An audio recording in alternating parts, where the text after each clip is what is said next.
Hi, today we'll be talking about physical quantities. And now, our objectives of this lesson is that at the end of it, we should be able to define physical quantities, state the types of physical quantities, list the five base physical quantities and their units, should be able to derive units of any physical quantity, and able to name the measuring instrument of base physical quantities. Before going into the lesson, I would like us to look at the various keywords. We have measure, which means a verb. It means to ascertain the quantity of a unit of a material through calculated comparison with respect to a standard. For example, we measure temperature with a thermometer. Estimate is a verb. It means a rough assessment from an imperfect data. It means he estimated the beans in the house to be 2 bags. Physical is an adjective. It means relating to things perceived through our senses. For example, the physical world. Quantity, the noun, it means the amount of something. For example, Anne cooked a good quantity of rice. Base is a noun. Foundation, things from which other things are extent. So e.g., we say the base of this house is the foundation. Derive is a verb. It means obtain from something else. So e.g., he derived this product from the seed. Unit is a standard measure of something. It means meter is the unit of length. Instrument means a measuring device, which is a noun.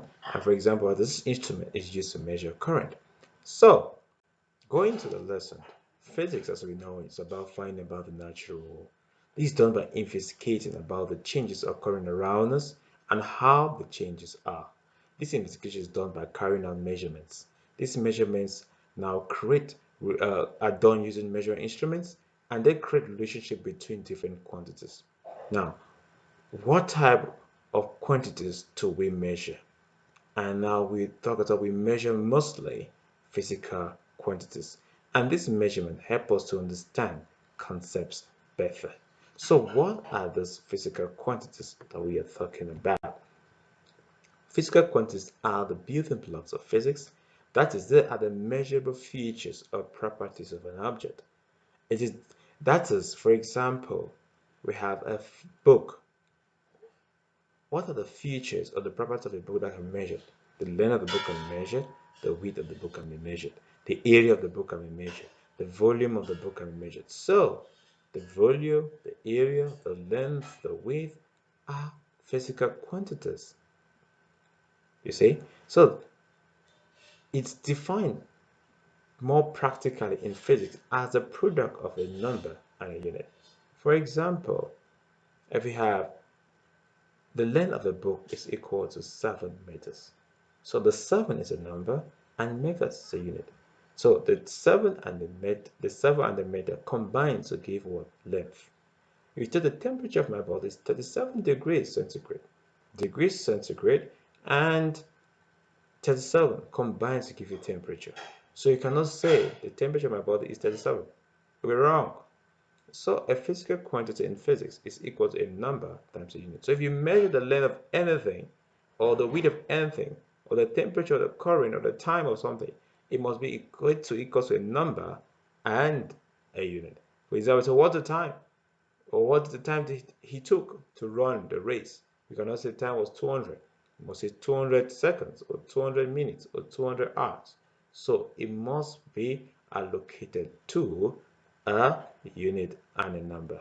So this verse contains many different physical quantities, but now they have two categories. And these two categories are we have base physical quantities and we have derived physical quantities. Base is a quantity that can be measured directly using a measuring instrument. It means these are the fundamentals of the quantities in which other quantities obtain from. We have 7 of them, but at this level, we're working with 5 of them. So we have length, mass, time, temperature, current, light intensity, and the amount of substance. But at this level, we mostly concerned with length, mass, time, temperature, and current. Then derived physical quantities, these are quantities that cannot be measured directly, but can be obtained by division or multiplication of base physical quantities. We have, for example, force, weight, pressure, energy, density, power, work, speed, and so more. There are a lot of them. So we obtain them from base physical quantities. Now, how? The next question is, how do we know the difference? How will I know this number and this unit stands for length? How will I know this number and this thing stand for this? So, also, what differentiates these physical quantities? So, what differentiates physical quantities are what we call units. So, what do we understand by units? Unit differentiate one quantity from the other.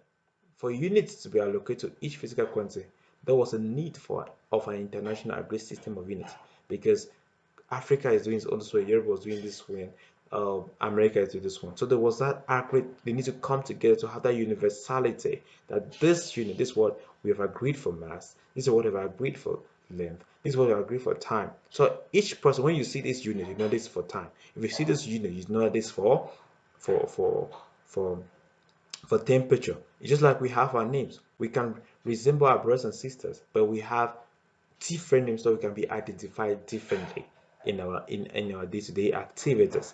So also physical quantities have different names which stands for what? They are different units that help to differentiate them. So we have two types of units. We have the base units and derived units. Base units are units of base physical quantities, and they are the fundamental of all units. For example, the length, the SI unit of length is meters. Mass, SI unit is kilogram. Time is second. Temperature, Kelvin. Current, ampere. And you have their respective symbols. If you look at the symbols, some are in small letters, some are in capital letters. If you look at the SI and all are in small letters. So you ask, how can we write this? Is it all? Are they always like this?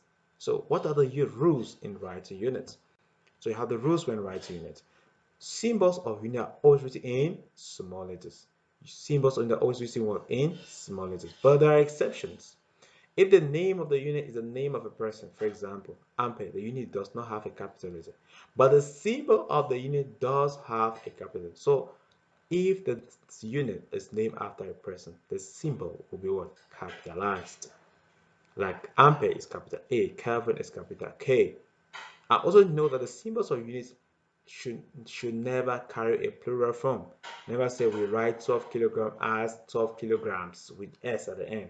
It's wrong. 7 meter is 7m. It's not 7 meter with S. So you should not write. It's a plural form. Take note of that. Now, the next question, we have learned about base. These are base units, and this is how we write them. And these unit rules also go along with derived units. But how can we get the units of derived physical quantities? How can we derive it? As the name sounds, derive means that we obtain from other things. We obtain by division or multiplication. So, for example, we have an example here. Find the SI of density, which is equal to mass divided by volume. So we have the formula is density equals to mass by volume. So we say the SI of density is equal to the SI of mass divided by the SI of volume. The SI of mass is kilogram, and the SI of volume is what? Meters cube. So kilogram divided by meter cube, okay, is the SI of density. So to get any dense unit SI of any quantity, we'll just follow the same example. If we know their formula, we can use the same method to come out with the SR unit for any physical quantity. But if you still have difficulties, we'll make videos just for this section to, to show the tricks in which we can able to derive units of any other physical quantity. Now, this is a summarized table of the ones we'll be seeing in this level. For example, we have density, the SI is kilogram per meter cube, power is joule per second, pressure Pascal, force Newton, energy joule. So these are derived physical quantities. You can get their formulas, use the same method you've done for the previous one, and able to prove whether what we have written here is up to date. It's okay. Now, we have known about physical quantities. We said they are measurable properties of objects. So what are the things that are used to measure those quantities? So we call them measuring instruments. So these are instruments that are calibrated. They are used to extend our sense of perception. because we said physical quantities are those things related to what our senses. So this measure will help us to extend our sense of perception of these measurable properties, of these quantities. So we have the base physical quantities that we're mostly working with. We have learned its measuring instrument is what? Ruler, vernier calipers, mass balance, time watch, temperature thermometer, current ammeter. So these are the various measure instruments for the different base physical quantities. But there's another video that we produce that will teach you how to measure the length of things, the mass of something, the temperature, and how to write these measurements down correctly. So there's a difference between a measured quantity and an estimated quantity.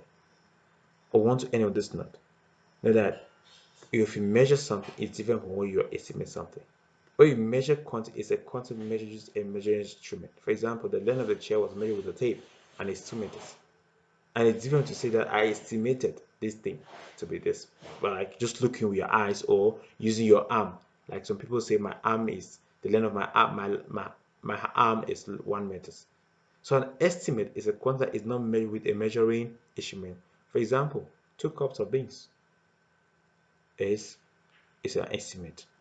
Or we say 5 bags of corn is an estimate. For example, here we say, for example, I can put my hand in water and it feels hot. I can say that the temperature of the water is about 40 degrees centigrade. So that's it. But it's an estimate. You're not sure about it because if the thermometer is here, it will give something else. So thank you so much for listening with us. Thank you for being with us. So you can go on our website to subscribe for more, for our Facebook page and website and Twitter page to subscribe for more videos. And then I'm always there for you. Have a nice time. Thank you.